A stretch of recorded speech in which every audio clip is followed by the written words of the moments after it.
Hey, I'm Chris with How to Politics. Today, I want to talk to you about the president stepping up for the forgotten man and woman.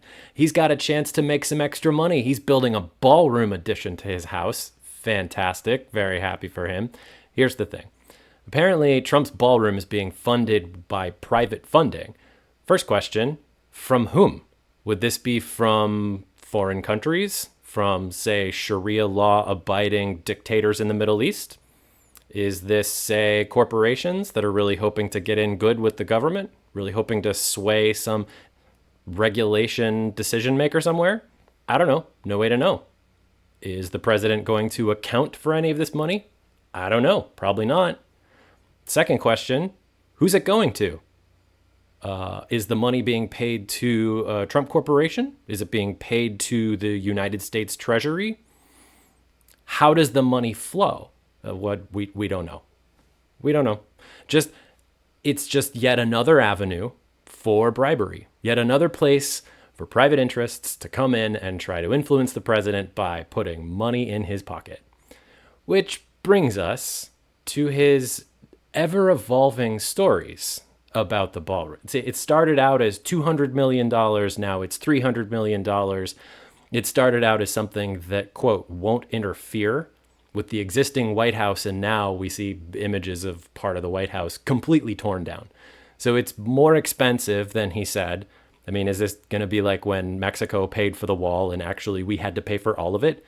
Also, we're about to pay him like $200 million in cash for his mental anguish, suffering at the hands of being investigated. Why now? Why now? There is an affordability crisis. The main debate in Washington is about healthcare affordability. People are always struggling with rent, with childcare. People can't afford basics, and you're going to spend hundreds of millions of dollars on a ballroom, let alone the fact that there's a government shutdown right now. Trump's government is shut down, and he's spending time working on plans for a ballroom. The other question that I have about the ballroom is can the people use it? Can we rent it out?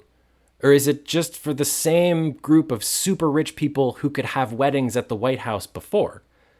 The White House is not Trump's house. It's like everything else about his presidency. It's all about him and his feelings. We have to pay for his feelings about being investigated when he wasn't president. We have to pay for his feelings that the White House isn't fancy enough or golden enough. I mean, it really, really feels like his voters are actually the forgotten men and women now. The most important question that I have is, what the fuck are we getting out of this? We don't just celebrate Trump because he's the leader. He's our employee. He has to do real work to benefit us, the American people. How does the ballroom benefit us? How does the ballroom benefit America? Do we get extra special foreign visits? Foreign dignitaries were already clamoring to get pictures with the president in the Oval Office, no matter who the president is. But are we going to get extra special visits now? Are we going to get jobs and foreign investment that we wouldn't have gotten without the ballroom?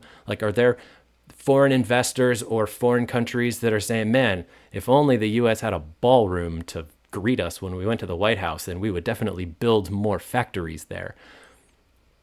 It just seems pointless, wasteful, extravagant, and ignoring the real needs of the American people. In other words, exactly like the rest of the Trump administration. Anywho, I had to get the ballroom thing off my chest because so many working people voted for Donald Trump. And what the fuck are we getting out of it?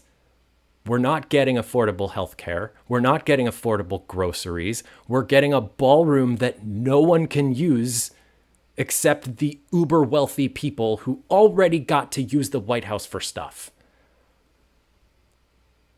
So what are we doing here? What are we doing here? Anyway, if you watched this deep into the video, I would love it if you'd consider subscribing. It really helps for small channels like mine. Thank you very much for watching. I hope you have a great day. I'm Chris with How to Politics.